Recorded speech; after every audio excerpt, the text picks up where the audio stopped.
যুক্তরাষ্ট্র president Donald Trump ক্ষমতা নেয়ার পর থেকে অস্থির বিশ্ব রাজনীতি। নির্বাচনের আগে প্রচারণায় বারবার ট্রাম্প বলেছেন তিনি ক্ষমতায় থাকলে ইউক্রেন, রাশিয়া বা গাজা যুদ্ধ হতো না। কিন্তু ট্রাম্প এখন ক্ষমতায়, তারপরও বিশ্ব রাজনীতি আজ টালমাটাল।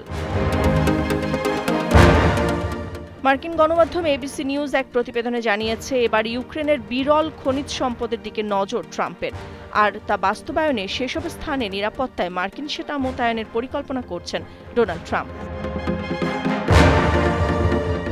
এর আগে জল আরও ঘোলা করেছেন মার্কিন প্রতিরক্ষা মন্ত্রী পিট হেগসেথ।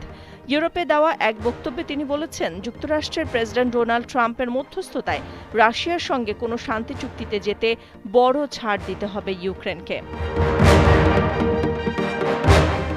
প্রতিরক্ষামন্ত্রী আরও বলেন, ইউক্রেনে রাশিয়ার দখল করা অঞ্চলগুলো কিয়েভ ফিরে পাবে এমনটা মনে করা অবাস্তব। একই সঙ্গে পশ্চিমা সামরিক জোট ন্যাটোর সদস্য হওয়া যে দাবি ইউক্রেন করছে তাও বাস্তবসম্মত নয়। পরে অবশ্য সমালোচনার জেরে তার এই বক্তব্য তুলে নেন প্রতিরক্ষামন্ত্রী। তবে তাতে পরিস্থিতি ঠান্ডা হয়নি। এবার ইউক্রেন নিয়ে জরুরি সম্মেলন আহ্বান করেছেন ফ্রান্সের প্রেসিডেন্ট ইমানুয়েল ম্যাক্রো। ইউক্রেন নিয়ে যুক্তরাষ্ট্রের অবস্থানের নাটকীয় পরিবর্তন এবং ইউরোপীয় মহাদেশের নিরাপত্তার জন্য সংশ্লিষ্ট ঝুঁকি নিয়ে আলোচনা করা হবে, যেখানে উপস্থিত থাকবেন যুক্তরাজ্যের প্রধানমন্ত্রীও। পরিস্থিতি এতটাই ঘোলা হয়েছে যে যুক্তরাজ্য প্রধানমন্ত্রী কিয়ার স্টারমার হুমকি দিয়েছেন ইউক্রেনে সেনা পাঠাতে প্রস্তুত তারা। এই প্রথম স্টারমার স্পষ্টভাবে ইউক্রেনে শান্তিরক্ষী পাঠানোর বিষয়টি জানালেন। এদিকে ইউক্রেনের প্রেসিডেন্ট ভলোদিমির জেলেনস্কিও সাফ জানিয়ে দিয়েছেন, তার দেশ নিয়ে যুক্তরাষ্ট্র ও রাশিয়ার কোনো সিদ্ধান্ত কখনোই মেনে নেবেন না।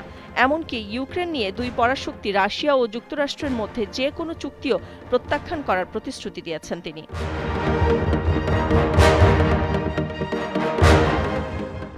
এদিকে ইউক্রেনকে বাদ দিয়ে শান্তি আলোচনায় বসতে যাচ্ছে যুক্তরাষ্ট্র ও রাশিয়া।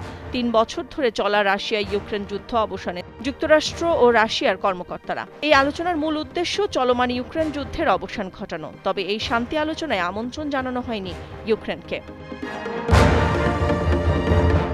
২০২২ সালে যুদ্ধ শুরুর পর থেকে ইউক্রেনকে একচেটিয়া সমর্থন জানিয়ে আসছে যুক্তরাষ্ট্র। বিভিন্ন গণমাধ্যমের তথ্য অনুযায়ী গেল ৩ বছরে জেলেনস্কিকে বিলিয়ন ডলার সামরিক অস্ত্র সহায়তা দিয়েছে সাবেক মার্কিন প্রেসিডেন্ট জো বাইডেন। কিছুদিন আগে এ সমর্থনের বিনিময়ে জেলেনস্কির কাছে ইউক্রেনের দুর্লভ খনিজের মালিকানা চেয়েছিলেন ট্রাম্প। এখন দেখার বিষয়, গালফ অফ আমেরিকার মতো ইউক্রেন নিয়ে আরও কি পরিকল্পনা রয়েছে ট্রাম্পের।